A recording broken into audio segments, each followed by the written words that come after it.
ayer. Bienvenido, Pepe. Encantado de estar con ustedes, gran equipo de este medio de comunicación y saber, ¿verdad?, que yo sigo siempre este medio. Y en el día de ayer seguí a Salvador, Carlos del Pozo, Bernardo, estuvieron ellos tres, ¿verdad?, sí, haciendo un enfoque. Sí, lo siguió. Y yo vivo permanentemente detrás siempre de ustedes, ¿verdad? En los medios, consigo a Nivelca por aquí, consigo a José María, a Baño Mané por otro lado, a Dani ni se diga. Es decir, yo vivo siempre pendiente a los temas porque a veces la disminución de la vista, ¿verdad?, ahora me permite más tiempo para escuchar. Escuchar. Y se aprende mucho escuchando, hay que entenderlo, se aprende mucho. No solo del viejo, no. También de la edad intermedia y del joven. Y del joven también. Así es. Pepe, vamos a empezar con la celebración del Día Internacional del Trabajo. ¿En qué condiciones encuentra esta celebración del Día Internacional del Trabajo a los trabajadores dominicanos? Uno analiza, por ejemplo, la situación de la República Dominicana y lo ve, por ejemplo, por la parte esencial del trabajador. ¿Sabe que el trabajador siempre vive pendiente a un tema que se llama como salario? Porque es el nivel de ingreso. El trabajador hoy no tiene la lucha de los mártires de Chicago, porque aquellos tenían que luchar hace 137 años por establecer una jornada laboral que fuera respetuosa, claro, de la condición humana. 8 horas, porque trabajar 16, 18 no era bueno. Entonces, eso ya ha sido superado y ahora el trabajador lucha por otras condiciones. Las cosas no se estancan. Entonces, hoy uno de los temas fundamentales del trabajador, ¿cuál es? Tema salarial. El tema salarial está ahí. Ustedes saben que es un pendiente todavía en la República Dominicana resolver el tema salarial y llegar a montos de ingresos por el salario que se compadezcan, por ejemplo, con el costo de la vida y que sean dignos. Es todo un proceso en construcción. Pero el trabajador todavía está en República Dominicana discutiendo un tema sobre la seguridad social. Y la discute para ver si esta seguridad social va a garantizar, por ejemplo, salud. ¿Va a garantizar salud? La garantiza todavía. Es un proceso pendiente en construcción. Garantiza certidumbre en la pensión a la hora del retiro. Todavía no garantiza certidumbre en la pensión a la hora del retiro. Tiene un código laboral, está ahí. Ese código tiene 31 años. Hoy se valora ese código y se discute sobre él. Decía Salvador y Carlos del Pozo ayer, hay que tener cuidado con el código, el abordaje, ¿tú entiendes? Porque a lo mejor la amistad fomente, ¿verdad?, un cambio que pueda ser perjudicial, ¿verdad?, al trabajador. Y son temas que están ahí, ¿verdad? Porque una prensa de este tipo tiene que hacer eso, ¿me entiendes? No puede dejar pasar eso, tiene que hacerlo también y señalarlo, ¿verdad? Y uno está pendiente, ¿verdad?, a ese señalamiento. Entonces, usted dice, ¿y el empleo? El empleo es de calidad, es seguro, es factible, es favorable. Los jóvenes que se preparan encuentran factibilidad de colocarse en el mercado laboral fácil. No es tan fácil. Y un pendiente, y la libertad sindical. Es fácil, es asequible, es fácil organizar un sindicato. Usted ve, por ejemplo, que aquí, Salvador, de nuestro tiempo, ¿verdad? De nuestro tiempo yo, un chin más que tú, pero recuerda que había una ley que se llamaba 670-71. Chávez, ¿qué prohíbe esa ley? El comunismo, ¿verdad? La prédica y difusión de literatura comunista. Prohibía eso, ¿verdad? Sí. A ti te agarraban con un libro que se llamaba La Madre, Anivelca, o te agarraban con un libro que se llamaba La filosofía política de Pólitzer, o de Marta Henecker, La economía, y te hacían un expediente alegando que tú portabas literatura comunista y que la ley 670 y 71 prohibía. Tú sabes que yo el viví esa experiencia. El décimo brumario de Napoleón. De Napoleón. Exactamente. Entonces, eso es literatura comunista. Yo ¿verdad? viví esa experiencia. ¿Verdad que sí? Déjame Claro. decirte, Sí. pero mira, en carne propia. En carne propia. ¿verdad? Cuando Entonces, yo estudiaba en la intermedia Perú, sí. de aquí, de Santo Domingo, yo andaba con unos volantes a nombre de la JRC. De aquel tiempo.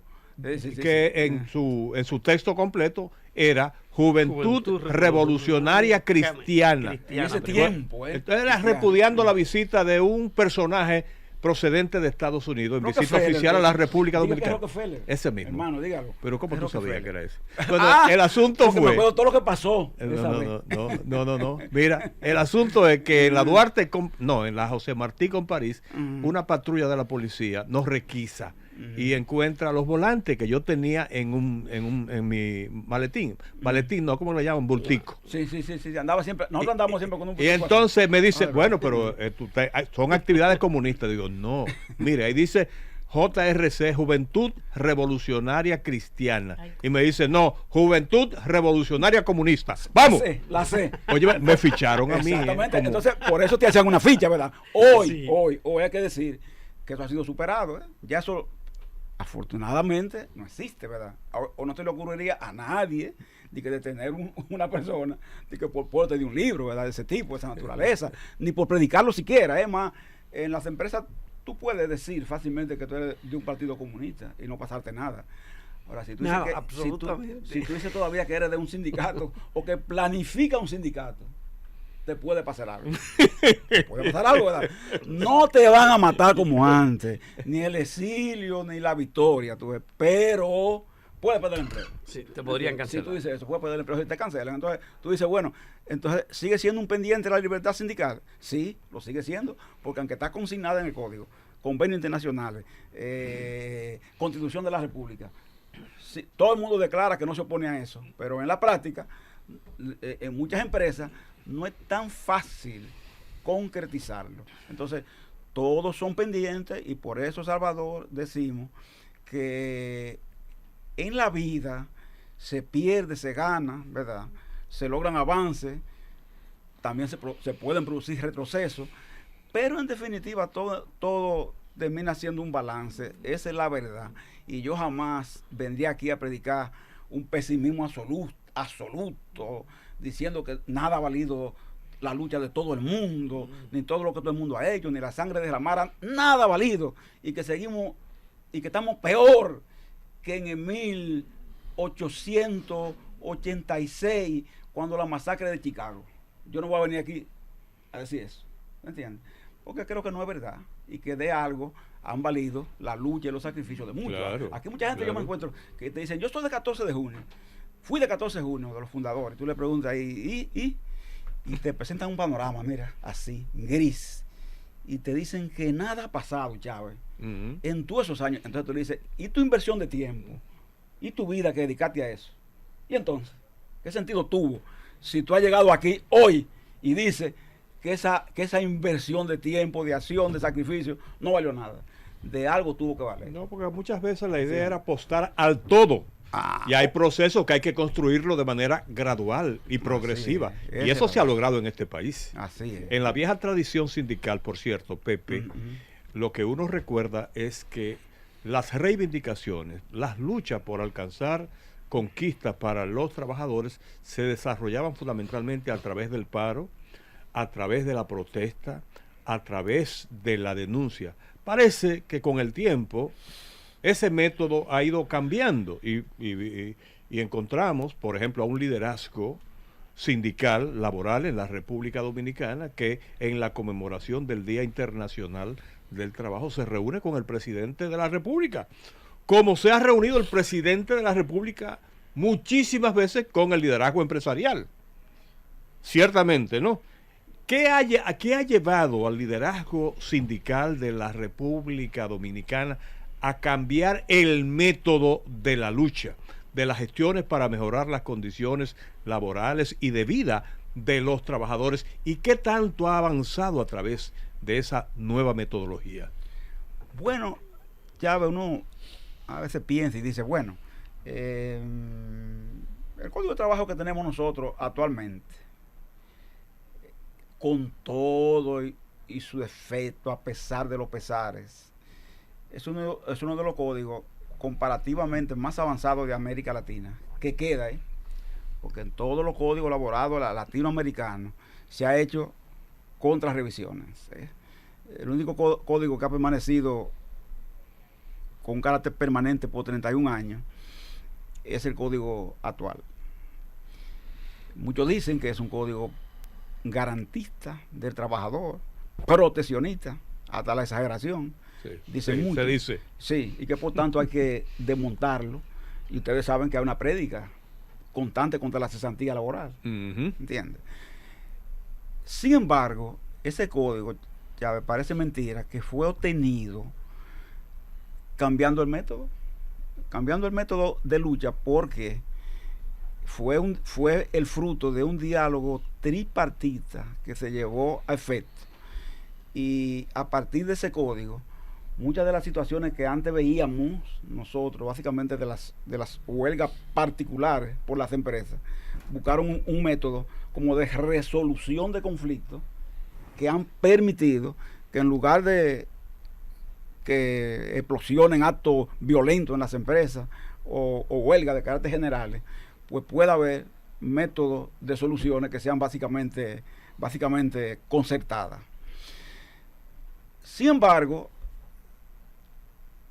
hoy nos encontramos con sectores empresariales que dicen que el código hay que modernizarlo. Y ellos utilizan esa terminología, modernizar. Cuando tú analizas la modernización que ellos proponen, muchas veces está enmarcada en lo que hoy es una tendencia en el mundo, que está cuestionando el tema del trabajo, diciendo que el trabajo no es lo mismo que antes, que hoy existe trabajo a distancia, que es verdad, trabajo de plataforma, que también es verdad, pero te lo quieren trasladar también a la precarización, por ejemplo, de los contratos, y eliminar la estabilidad laboral prácticamente en las empresas. Entonces, cuando tú te resistes a eso, dicen que eso es una actitud recalcitrante. Y hasta veces llegan a decir que se debe a que la gente son viejas, ¿verdad? Esa gente, Pepe tiene 70 años y pico ya. Ese con esa mentalidad, ¿tú entiendes? Es un dinosaurio, ¿no entiendes? Como diría Hipólito en su tiempo. Entonces, con esa actitud se opone, ¿verdad?, al avance, que un código que nos permita a nosotros, como dicen ellos, liberar el contrato para permitir que más jóvenes se ingresen al mercado laboral, etcétera, etcétera, etcétera. Y cuando tú le preguntas en qué condiciones es el ingreso, ¿te entiendes?, no te quieren tampoco responder. Entonces, Chávez, nosotros nos encontramos con un tema, por ejemplo, en los presidentes dominicanos, de la última generación de presidentes, porque yo con Balaguer nunca tuve mucha relación, con él no, ¿verdad? Pero con los otros, es decir, PRDistas o PLDistas, sí, hay que decirlo así. Por lo general, por ejemplo, en los eventos propios de los trabajadores, estamos hablando así para que seamos, ¿verdad?, claro, propios de trabajadores, no le gustó nunca como compartir los escenarios conjuntamente. No le gustó. A lo mejor yo digo que cuidando quizás el tipo de relación entonces con la contraparte nuestra, ¿me entiendes? Pero no le gustaba mucho, no le atraía esa parte. El presidente Abinader, con todo y su procedencia, diríamos así, su descendencia, diríamos así, económica, vinculada a un sector empresarial, porque todo el mundo sabe, ¿verdad?, que Sí, eso es claro, así. claro. Sin embargo, ha tenido frente a nosotros una actitud distinta, y es que él, a los actos nuestros, por ejemplo, el último acto de nuestro Congreso de Salvador, que tú conoces, ¿verdad?, de la CEN, de nuestra confederación, él estuvo ahí, sentado ahí, ¿me entiendes? Y lo escuchó. Yo los discursos, ¿verdad? Después él tomó uno, después fue al de la casa, se presentó, queda uno pendiente, se presentará. 1 de mayo que celebramos con pandemia, él estuvo ahí. Un segundo 1 de mayo no estuvo, porque fue una plazoleta, ¿verdad?, abierta, distinta. En este último estuvo ahí, ¿me entiendes? Ahí oyó, parte de cosas que a lo mejor él no comparta y parte de cosas que nosotros compartimos, que no comparte. Pero tú ahí, ¿entiendes? Entonces, y se comprometió también. Yo digo en el contrabalance, Chava, ¿qué es lo que yo digo? Que si tú vas al evento empresarial, ¿por qué no puedes ir a sindical? ¿Tú ves? Como presidente, digo yo, ¿verdad? Claro. Se presume en una democracia, ¿verdad? Presidente de todos los dominicanos. Entonces, mucha gente, hasta esa parte, como que muchas veces le saca punta, ¿verdad? Y la entiende como algo que es un desafío. Pero él podía perfectamente hacer un acto, por ejemplo, Leonel hizo un acto propio, ¿verdad? Él podía haber hecho un acto de apoyo. O sea, él podía haber dicho, vamos a hacer un 1 de mayo de apoyo a la gestión presidencial, vamos a suponer.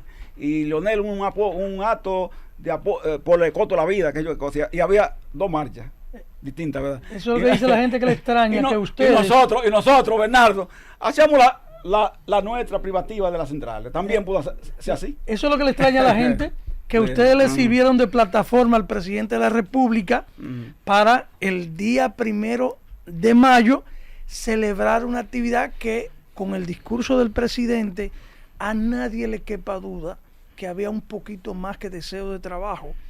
Y la gente ha criticado que los dirigentes sindicales que fueron combativos y que regularmente lo que se usa esa fecha es para solicitar reivindicaciones, no fueran capaces ahí de pedirle al presidente que él, que dice que apoya y favorece la mejora salarial, no haya aumentado un centavo. Pero la consiguieron. A los empleados públicos. Pero la consiguieron. A los empleados públicos que según ese titular, Bernardo, la consiguieron. Abinader promete pacto para aumento salariales continuo. En 2 meses. En 2 meses.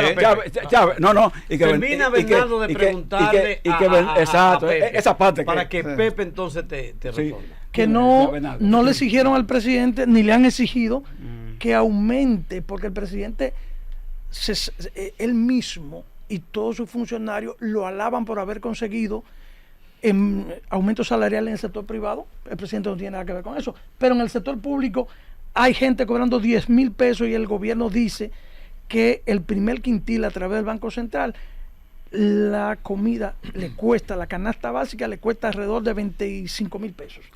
Bernardo, en el manifiesto y en las palabras de los dirigentes estuvo la solicitud al presidente de la revisión del aumento salarial a los trabajadores del sector público. Eso estuvo ahí, estuvo consignado. Lo que pasa es que, por supuesto, la propuesta del pacto salarial toma más terreno periodístico, tú ves. Eso es así. Ustedes saben por qué, ¿verdad?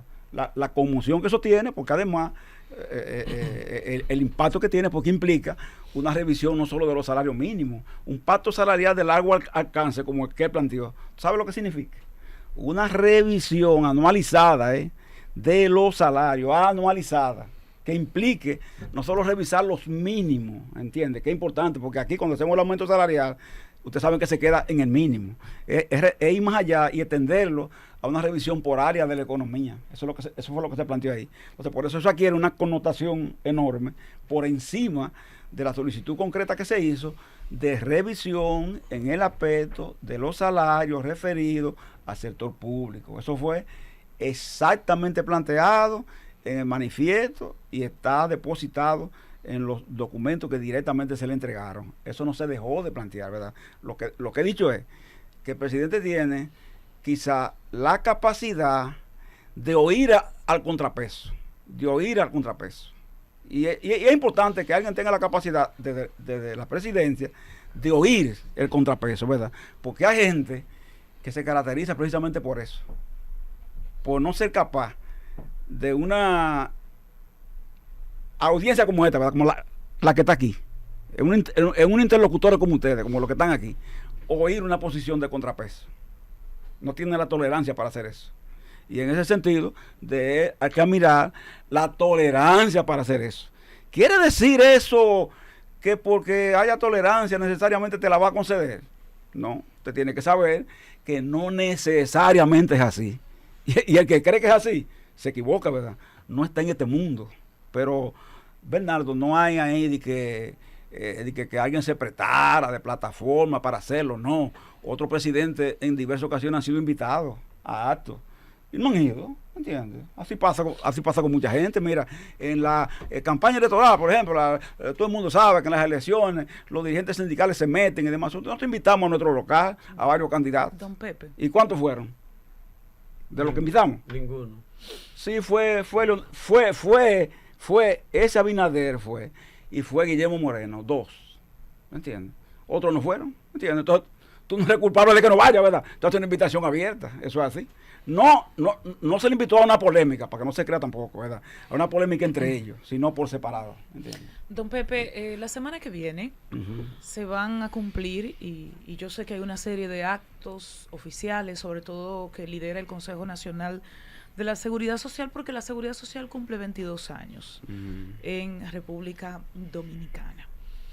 Y mientras aquí la Seguridad Social cumple 22 años, la discusión global tiende a, en dos vertientes, es que está la discusión global: bajar la edad de retiro y bajar también la jornada laboral en términos de horas.